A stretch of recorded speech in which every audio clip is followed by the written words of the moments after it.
คลินิกพวกเราบริการกวดพยาธิทั่วไปและปิ่นปัวเกี่ยวกับผู้ใหญ่โดยอุปกรณ์การแพทย์ที่ทันสมัยเช่นเครื่องส่องกระเพาะเครื่องเอ็กซเรย์เครื่องเอ็กโกเครื่องวิเคราะห์ฮอร์โมนELISAเครื่องส่องกล้องหูดังคอเครื่องกวดนาทีการปอด Spirometry พร้อมด้วยห้องวิเคราะห์ที่มีอุปกรณ์ทันสมัยเพื่อกวดเลือดอาจมและปัสสาวะซึ่งช่วยในการบ่งมติและติดตามผลการปิ่นปัวที่ชัดเจนเป็นต้นพยาธิเบาหวานไขมันในเลือดสูงพยาธิเกี่ยวกับเส้นเลือดหัวใจพยาธิปอดกระเพาะลำไส้พยาธิภูมิแพ้ประดงคอและอื่นๆคลินิกพวกเราแต่มี2สาขา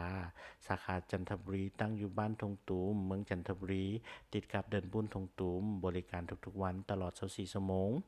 สาขาปากห้วยหลวงตั้งอยู่เส้นทางจอมมณี